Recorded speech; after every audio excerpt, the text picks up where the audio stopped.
तो 3 फरवरी को गए थे और वहां पे पेड़ों को काटने के आदेश एलजी साहब द्वारा दिए गए।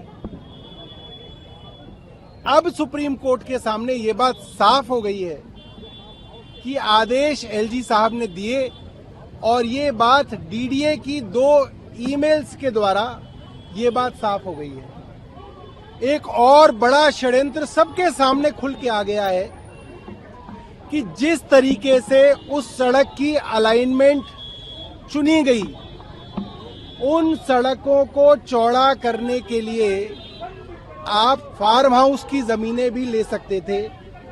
हर फार्म हाउस की करीब 5-10% जमीन ले लेते तो वो सड़क चौड़ी हो सकती थी, मगर वो ना करके फार्म हाउस वालों को फायदा पहुंचाने के उद्देश्य से जंगल के यानी कि रिज के पेड़ों को काटा गया और फार्म हाउस वाले लोगों को फायदा पहुंचाया गया। ये बात भी बिल्कुल साफ हो गई है। यूटीपैक की डिजाइन आज भी यूटीपैक की वेबसाइट पे पड़ी हुई है, उस पे देख सकते हैं कि इसके अंदर भारी गड़बड़ी की गई है। मुझे तो ये पता था एलजी साहब सीमेंट की फैक्ट्री में काम करते थे, वो डॉक्टर भी हैं, डायबिटीज के स्पेशलिस्ट भी हैं। ये जानकारी मुझे किसी ने दी नहीं। मैं उनका बायोडाटा कहीं देख नहीं पाया, मैंने कई जगह गूगल किया, मगर क्यों नहीं की, उन्होंने चुनाव नहीं लड़ा तो उनका कहीं पे भी एफिडेविट नहीं है जो ये बता सके कि उन्होंने जीवन में क्या किया है।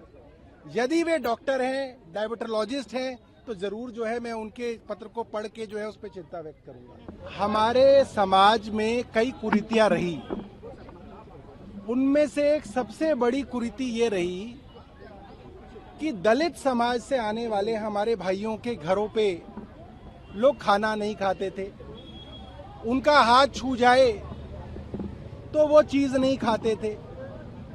आज अगर फल बेचने वाले, सब्जी बेचने वाले, ज्यादातर भाई हमारे दलित समाज से आते हैं, अब वो लिखेगा कि मेरा नाम फला फला है, फला फला है, मैं नाम नहीं लेना चाहता क्योंकि वो भी गलत है, तो उससे उसकी जाति पता चलती है और आप जाति के आधार पे उसका शोषण होने के लिए एक जमीन तैयार कर रहे हैं।